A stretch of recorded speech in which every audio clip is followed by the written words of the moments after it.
ध्यानाभ्यास के लिए कृपया अपने नेत्रों को बंद कर लें।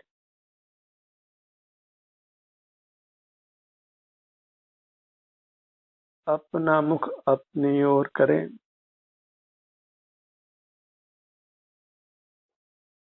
अपना मुख अपनी ओर करने का प्रयत्न करना वही ध्यानाभ्यास है।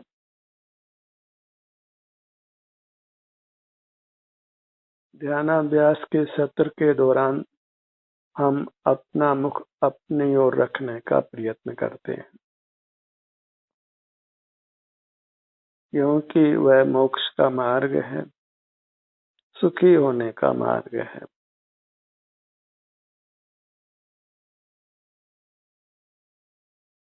सर्व संसारी जीव दो शक्तियों से युक्त हैं कि वे अपना मुख अपनी ओर रखें या पर की ओर रखें।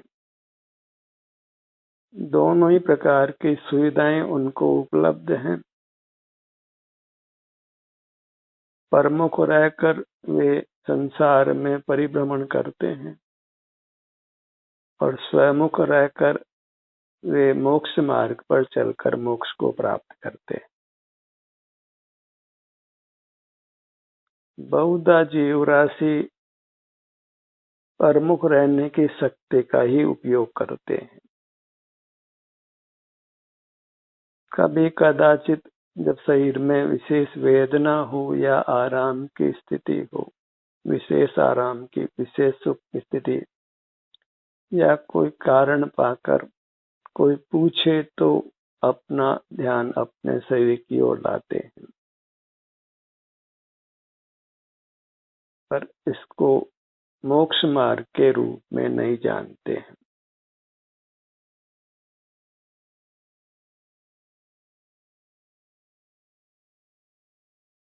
कोई जीव स्वतः ही अपना मुख अपनी ओर रखकर इस मार्ग को पहचान लेता है और कोई जीव देश न पाकर अपना मुख अपनी ओर रखने का अभ्यास कर मार्ग को जान लेता है और फिर मार्ग पर चल पड़ता है।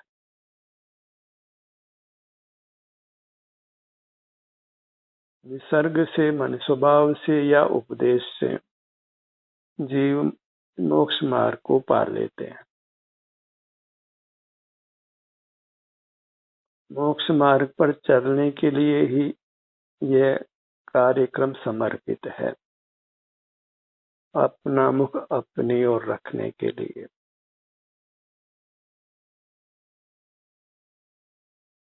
अपना मुख अपनी ओर रखने से हम दुखों से मुक्त होते हैं, सुखी होते हैं, क्योंकि हम सुख स्वभावी हैं। हमारी ये अमूर्त काया आनंद की बनी होने से इसकी ओर मुख करने से हमको आनंद का अनुभव होता है। हमारी अमूर्त काया में कोई रंग नहीं है, कोई गंध नहीं है, कोई रस नहीं है, कोई स्पर्श नहीं है, कोई आवाज नहीं है, तो फिर क्या है? इसमें आनंद है, सुख है। तभी तो इसमें सुख दुख का वेदन होता है। अगर ये सुख स्वभाव नहीं होता तो हमें शरीर में अच्छा अनुभव या दुख का अनुभव नहीं होता। जीवों को सुख दुख का अनुभव होता है क्योंकि वे सुख स्वभावी हैं, अपने से युक्त रहकर सुख का अनुभव करते हैं और जगत के सन्मुख रहकर दुख का अनुभव करते हैं।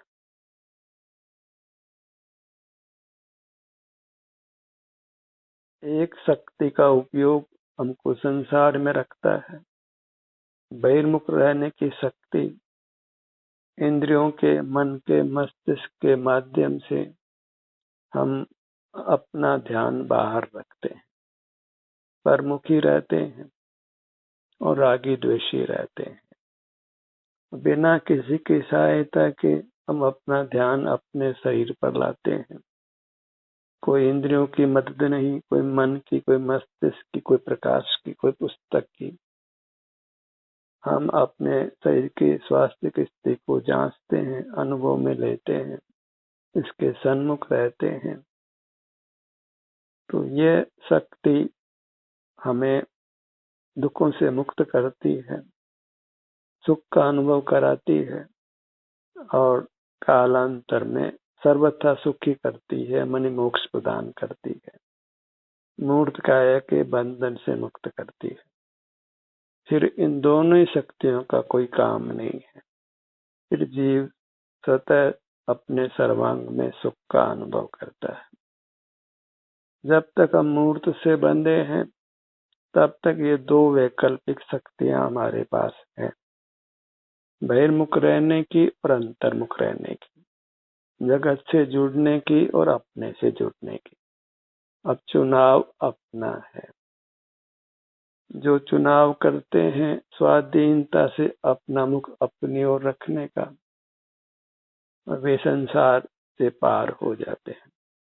और जिनका चुनाव बाहर में आमोद प्रमोद में, बाहर में सुख पाने का है, तो फिर वे संसार में जन्म मरण करते रहते हैं।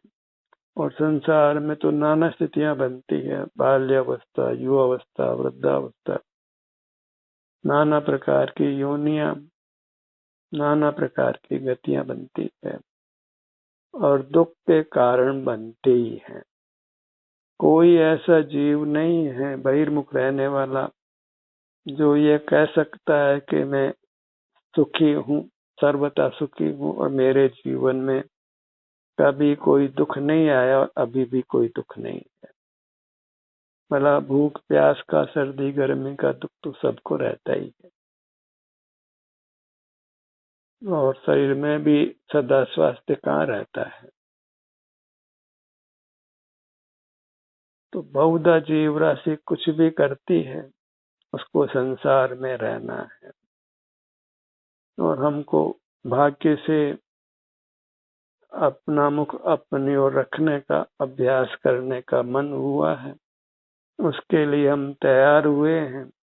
तो फिर अपनी पूरी शक्ति को इस काम में लगाइए, क्योंकि आधे मन से कोई काम होता नहीं है। Well start is half done. पूरे रस के साथ, पूरी भावना के साथ, पूरी तत्परता के साथ अपनी शक्ति जो स्वमुख होने की है उसको काम में लीजिए, और जो परसन्मुख रहने की शक्ति है उसको थोड़ा विश्राम दीजिए, उसको योग में मत लीजिए। और फिर देखिए इसका क्या चमत्कार होता है, आपके जीवन में कितना सुखद परिवर्तन होता है।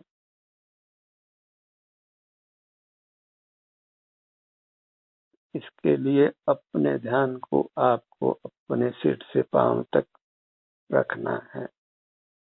तो ये मैं हूँ, मैं अपना ही अवलंबन कर रहा हूँ, अत्यंत स्वाधीन हूँ, इनमें किसी इंद्रियों की पराधीनता नहीं है, कोई विचार भी करना नहीं है, कोई अच्छी याददाश्त की आवश्यकता नहीं है, कोई धन सामग्री, कोई विद्या की आवश्यकता नहीं है, लौकिक ज्ञान भी अधिक नहीं है, कोई पारलौकिक शास्त्रीय ज्ञान भी नहीं, तो भी आप अपना ध्यान अपने शरीर के अंगों पर ला सकते हैं, अपने विभिन्न भागों पर जा सकते हैं, अपना मुख अपने सिर से पांव तक यही विचरण करा सकते हैं, और इतना बिना किसी सहायता का स्वाधीन मार्ग जिसमें हमको सुखद अनुभूति मिलती है। राग द्वेष से, क्रोध मान माया लोभ हिंसा झूठ चोरी कुशील परिग्रह, नाना प्रकार के चित्त विकार हैं, उससे आप मुक्त होते हैं, और चित्त विकार के साथ जो दुख होता है उससे आप बचते हैं। मार्ग का यथार्थ श्रद्धान हो जाए तो फिर आधा काम कर दिया गया, क्योंकि वह धर्म का मूल है।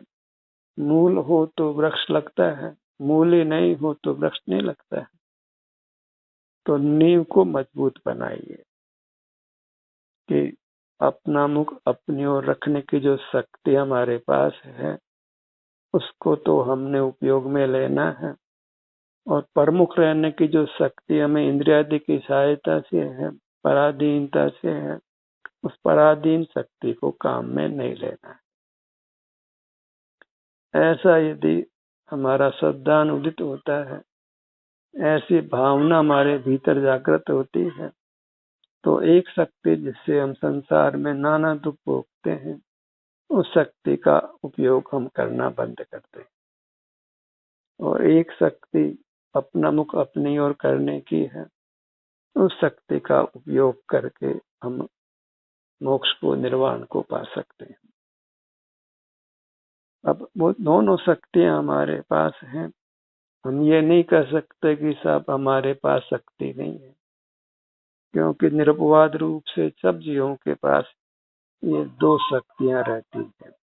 कुदरत के विधान में ऐसा ही है कि जीव चाहे तो संसार में रहे, चाहे तो मोक्ष मार्ग में चलकर मोक्ष में रहे, सुविधा पूरी उपलब्ध है। अब चलना नहीं चलना उसके भाग्य, उसके पुरुषार्थ पर है। भाग्य तो इसलिए है कि उसको ये अवसर ही नहीं प्राप्त होता अपना मुख अपनी ओर रखने का, या बाहर में इतनी फसावट, इतना रुका रहता है मोहदय से, इतना मोह बलवान रहता है कि वो अपने में ठहर ही नहीं पाता है, ठहरता नहीं है। तो कदाचित ठहरने का प्रकरण बनता है तो समझिए कि उसका भाग्य उदित हुआ, और अब वह अपने सन्मुख ठहरने का यत्न करता है, तो फिर संसार सागर को, जो दुख का भरा हुआ है, उसको पार कर लेता है और फिर दुख का लेश भी नहीं रहता। ये समझ होने पर फिर बहुत निर्देश देने की जरूरत नहीं पड़ती है। आप स्वतः ही अपना मुख अपने सिर से पांव तक रखते हैं, यही बने रहने का पूरा यत्न करते हैं, बिल्कुल प्रमाद नहीं करते। भय उत्पन्न हो जाता है कि मुझे बाहर रहने की शक्ति का उपयोग नहीं करना है, क्योंकि उसका फल दीर्घ संसार है और संसार में दुखों की ज्वालाएं धधकती हैं। तो फिर दुखों में कौन पड़ना चाहेगा, कौन दुखी रहना चाहता है? संसार में सब जीव सुख चाहते हैं और दुख से भयभीत है। तीन भुवन में जीव अनंत, सुख चाहे दुख ते भयवंत। अब किससे दुख होता है, किससे सुख होता है, ये मालूम नहीं है, तो फिर वे दुख से भयभीत होने पर भी दुख के मार्ग पर चलते हैं, सुख के मार्ग पर नहीं चल पाते। हमें अपना मुख अपनी ओर रखने की शक्ति का भान हुआ है कि हाँ, हम अपना ध्यान अपने शरीर पर ला सकते हैं, अपने विभिन्न अंगों पर ला सकते हैं, बाहर से अपने ध्यान को हटा सकते हैं। बाहर में तो कामों का कोई अंत ही नहीं है, भले ही निरंतर उपयोग बाहर ही रखो, पर हम अपना उपयोग अपनी ओर ला पा रहे हैं, तो फिर इस शक्ति को पूरा उपयोग में लीजिए। इस शक्ति को वृथा नहीं गंवाना है, क्योंकि यह शक्ति हमको परम सुख देती है, मोक्ष देती है। इस शक्ति का आदर करिए, बहुमान करिए कि मेरे पास ऐसी शक्ति है कि मैं अपना मुख अपनी ओर रख सकता हूँ। इसको आप ध्यानाभ्यास करने की शक्ति कहें, ध्यान करने की शक्ति कहें, वह शक्ति आपके पास है और आपने इस शक्ति को काम में लेना है।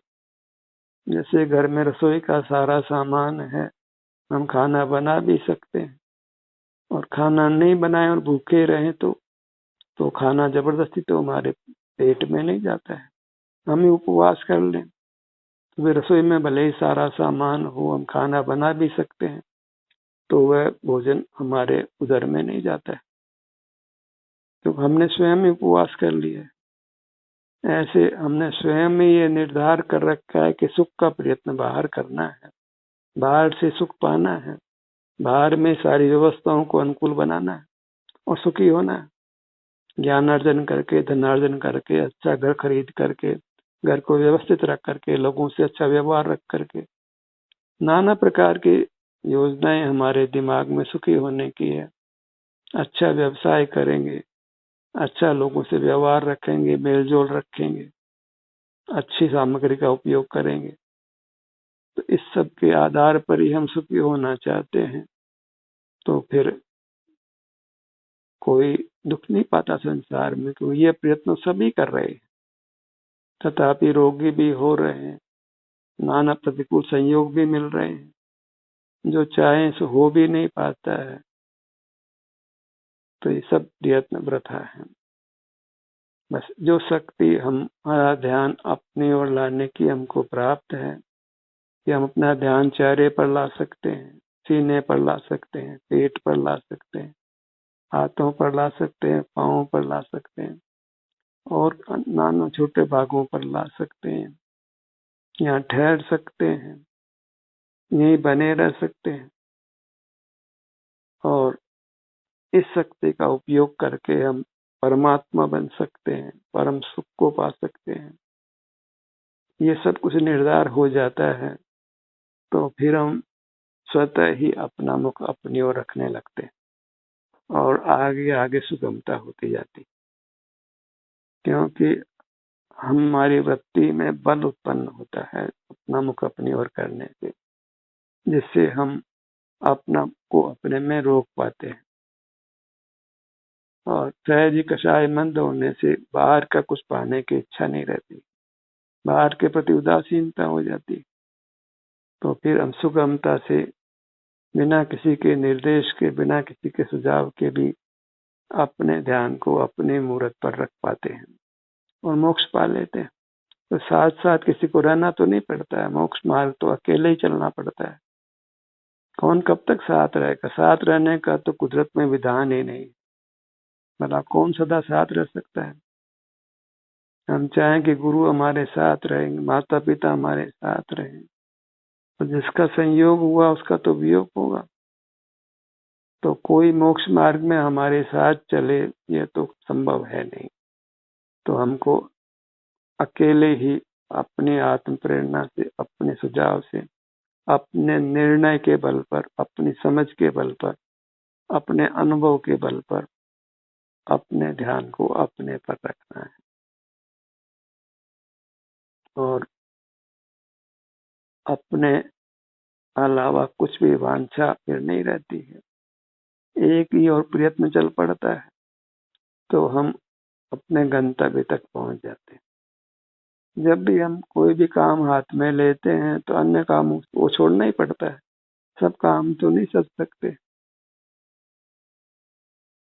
तो हम स्वानुभव के काम को एकाकी रूप से ग्रहण करें, अपना बहुत समय, अधिक समय इसमें लगाएं, ज्यादा से ज्यादा अपनी शक्ति को काम में लें, और जहां अपरिहार्य हो, बाहर के काम की अनिवार्यता हो, तो उस काम को त्वरा से पूरा करके अपनी शक्ति, जो अपना मुख अपनी ओर करने की है, उस शक्ति को ही काम में लेकर अपने को संसार सागर से पार करें। और इसमें किसी के साथ रहने की आवश्यकता भी नहीं है, बाह्य साधनों की आवश्यकता भी नहीं है, कोई स्थान विशेष में रहने की आवश्यकता नहीं है, कोई मंदिर हो, कोई आश्रम हो, ये सब कुछ आवश्यकता नहीं। बस आप जहाँ हैं वहीं अपना मुख कर लेते हैं, किसी को कानों कान तक खबर नहीं होती कि आप क्या कर रहे हैं। ज्यादा से ज्यादा लोग ये कह सकते हैं कि आप सो रहे हैं। हमें लोगों को कान देना ही नहीं, हमें तो अपने सुख को पाना है, अपने में मगन रहना है, सुख के स्रोत से जुड़कर रहना है, अपनी अंतर्मुख रहने की शक्ति को काम में लेना है। बाहर की जगत तो माया है, क्योंकि उसका संग सदा रहता नहीं है, जो अनुकूल है वही प्रतिकूल हो जाता है। जो पंखा गर्मी में अच्छा लगता है, पंखे की हवा, वही हवा सर्दी में बुरी लगती है। बाहर की व्यवस्थाएं तो कोई नियामक नहीं है। जो वस्त्र सर्दी में अच्छे लगते हैं, तो वो वस्त्र गर्मी में सुहाते नहीं।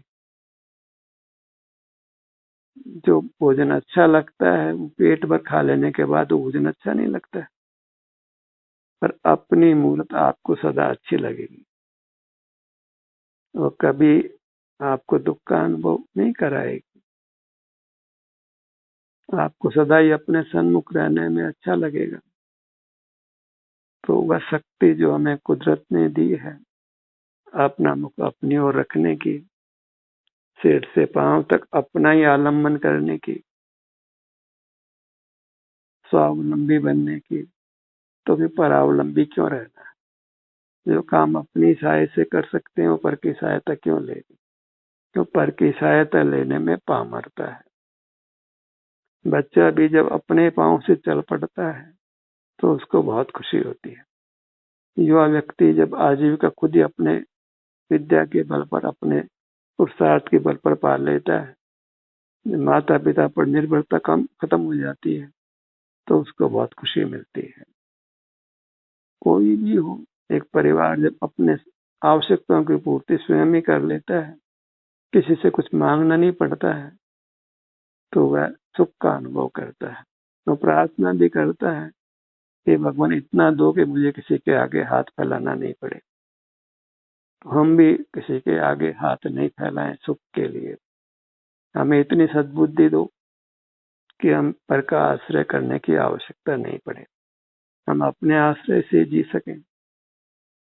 ऐसी भावना जागृत हो जाए तो फिर हम पर का अवलंबन नहीं लेते, पर से सुख की भीख नहीं मांगते, पर हमको प्राप्त हो, पर हमारे अनुकूल रहे, इस सब की पराधीनता नहीं रहती।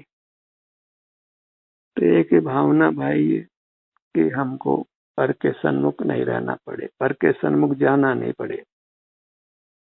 तो पर के सन्मुख जाने का मतलब ही पामरता हो गई। उससे सुख मांग रहे हैं, सुख चाह रहे हैं, उससे सुख पाना चाह रहे हैं। यही परावलंबन है, पराधीनता है, परमुखता है, वह परावलंबी शक्ति है, वो चिद विकार है, वह संसार का मार्ग है। और इसी संसार में रहते हुए ही मोक्ष मार्ग होना चाहिए। मोक्ष जानने के बाद तो मोक्ष मार्ग की जरूरत ही कहाँ है। संसार में रहते हुए जीव के पास एक शक्ति है मोक्ष मार्ग पर चलने की। उस शक्ति को पहचानिए। वह शक्ति है अपना मुख अपनी ओर रखने की। अपने ध्यान को अपने मुखमंडल पर लाइए।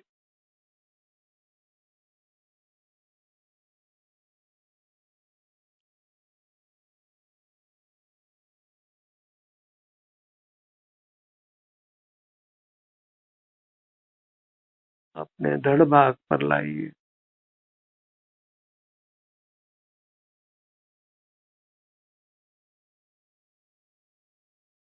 सीने का भाग,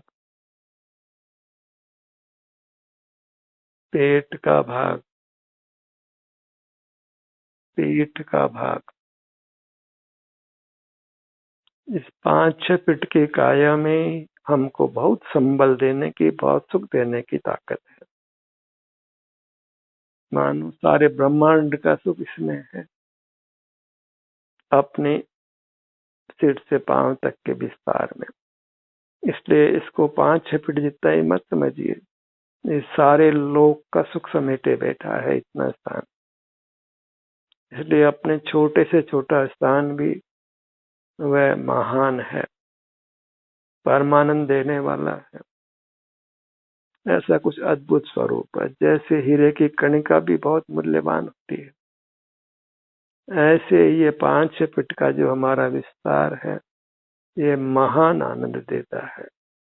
इसको 5-6 फीट जितना लघु मत समझिए। पूरे ब्रह्मांड का सुख इसमें है। और सिद्धांत तो यह है कि हर जीव अपने स्वरूप से लोक के बराबर है, सिमट करके ही प्राप्त देह के बराबर होता है। संकोच विस्तार की शक्ति इसके पास मूर्त के संबंध से होती है। वह छोटे से जंतु, क्षुद्र जंतु जितना भी होता है, और हाथी जितना, मगर जितना बड़ा भी हो जाता है।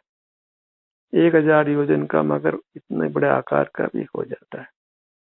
तो आकार छोटा बड़ा वह महत्वपूर्ण नहीं है, उस छोटे बड़े आकार में ये सागर जितना सुख समेटे बैठा है। सागर जितना ही पूरे लोक जितना सुख अपने क्षेत्र में समेटे बैठा है। सीने का भाग, पेट का भाग, पीठ का भाग, एक आनंद तरंग उत्पन्न होनी चाहिए अपना मुख अपनी ओर रखने में। अहो मुझे परमात्मा पद का मार्ग मिल गया, महान आनंद का मार्ग मिल गया, मैं दुखों से निवृत्त हो जाऊंगा, कोई दुख जीवन में नहीं आएगा, मैं सदा सुख का अनुभव करूंगा, क्योंकि मुझे सदा सुख का अनुभव करने की जो शक्ति मेरे पास है उसका मुझे होश हो गया है। जो शक्ति मुझे मोक्ष देती है जो मेरे पास है उसकी मुझे खबर हो गई है। क्योंकि शक्ति और खबर नहीं हो तो शक्ति का उपयोग नहीं कर सकते। अपना मुख अपनी ओर करने की हमारे को शक्ति है और हमें उसकी खबर भी हो गई है। बस उस खबर से अपना मुख अपनी ओर रखिए, अपने ध्यान को अपने दाहिनी भुजा पर लाइए।